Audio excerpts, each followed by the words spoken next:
48 star na pala tayo guys. So try natin magpa mythical glory. Syempre kasama din natin dyan si Ina. Kapit ka mahigpit na, bubuhatin kita. Tignan natin dito guys kung hahadlangan ba tayo ni Muntun. Iba kasi to si Muntun guys eh. Parang nakakabasa ng isip. Pag alam niyang malapit ka na sa goal mo, yun, hahadlangan ka niyan. Pero sa ngayon, subukan natin pigilan yung hadlang niya. Tayo muna ngayon yung magiging hadlang sa kanya. Bale, ito pala yung naging first game natin guys. Dito maganda yung mga naging early natin guys ha. Kaya medyo nakakalamang tayo. Eto guys, sa mga hindi pa nakakaalam ng technique na to, kung paano malalaman guys kung may nagtatago sa damo. Simple lang yan guys. Dito malalaman natin may nagtatago dito. Alam nyo ba kung bakit ko nalaman? Dahil yun sa mata, yung icon guys, yung sa ulo nyo pag nagtatago kayo sa bush. Eto guys oh, pag pumasok kayo sa bush tapos nag-delay yung icon na yan, permis, may kalaban malapit sa inyo. Ayun guys, para lang sa hindi nakakaalam yun ha.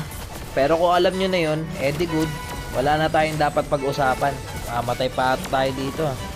Yun lang, sakit na ng Tamos. Medyo hindi naman tayo nahirapan sa first game. Kasi magagaling din yung naging kakampi natin. Tsaka tambak na rin sa atin yung kalaban, no? 25-10. Mukhang itong first game natin guys ha, hindi nahadlangan ni Muntun.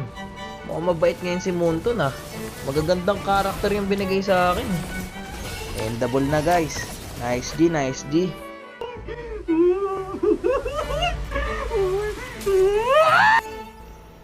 Okay, dito mga bossing, isa na lang. 49 star na tayo. Okay, nag-MVP pa tayo guys. 10-3 ang standing natin. Dito naman sa second game guys, maayos naman yung laro namin. Ang kaso may nakampi naman ako, ang ingay. Sobrang ingay guys. Buti kung ingay lang yung ginawa guys. Ang kaso puro mure. Eto guys, pakinggan nyo siya. Mababa trip na lang kayo. Eto, putang ina nyo, tang ina nyo, tang ina nyo. Putang ina nyo, putang ina nyo, putang ina nyo, putang ina nyo. Pasus ka magsalita-salita. Dito guys, tinanggal ko na yung sounds. Grabe kasi yung mura niya guys. As in, sunod-sunod. Mula umpisa yan guys, hanggang dulo nagmumura pa rin. Mamaya guys, stock natin to. Kanino kayang anak to guys, no? Pag mga ganito, parang walang pinag-aralan guys eh. Nagmumura rin naman ako guys. Ang kaso, hindi ganun. Yung sa kanya, parang wala nang bukas yung mura guys eh. Mamaya ulit guys, pakinggan natin yan. Wala na, di na ako nakapokus sa laro. Pero dito, maganda yung naging early natin guys. Inuuna tayo ng Yusong oh. Gigil na sa atin yun guys eh. Halos lahat kasi ng kill ko guys sa kanya eh. Kaya inis na inis siya. Dito, nakatakas pa tayo. Ayun lang. Ano na ba yung standing namin? Dito, magaganda yung standing namin guys ha. Mukhang papaapake na tayo ni Muntun sa mythical glory guys. May awa pala to si Muntun. No, 30-14. Grabe, layo ng agwat. Ganito dapat yung mga camping binibigay ni Muntun. Alas 12 to na madaling araw guys eh. Nagwawala na yung Tamos namin guys oh. Grabe, pinapasok na sa loob ng tore. Si Ina, mamamatay pa. Dito, abang-abang lang tayo sa damo guys. Ganito lang kasi gawain ni Guinevere guys. Abang-abang lang sa damo. Dito, grabe yung Tamos guys, nakipag 1v3. Unat no? Halos di siya nabawasan eh. Ubus sila. Endable yata to guys ha. Ay, tatlo patay, endable to. Ang kaso, wala palang creeps. Isa lang eh, tas konti yung buhay. Ito pa, pumasok oh. Ito, 4 patay. Pwede na to. Kaso, walang creeps na. Ito sa mid. Sa mid na lang. Nawawala na ng pag-asa yung mga kalaban guys. End na daw, sabi ng Lilia. Tapos dito, syempre sinabi niya end na namin to. Ang kaso, kiniklear naman niya yung minions. Ang gulo mo boss, sabi mo end na namin. Dapat di mo clear. Dito para mahirap pa i-end. Wala, i-back na lang natin to.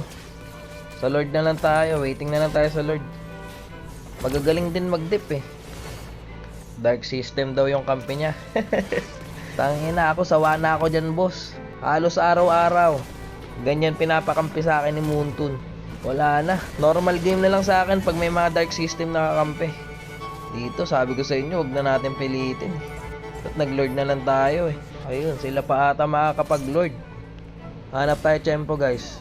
Dito hindi na tayo napansin. Ito, dalawa oh. Grabe yung buhay ko dun guys. Bumagapang, ang sakit nila. Buti, ang ganda ng pasok ng Mia. Sakit na rin ng Mia namin guys oh. Ubus yan. Ay pwede nang i-end. Endable na ata to guys. 4 patay sa kalaban, no. Itong Mia Permis, nagmumura to ngayon guys. Hindi na ako mag-ML kapag hindi nagmura to. Pakinggan natin guys. Putang ina nyo. Tang ina nyo lahat. Tang ina nyo.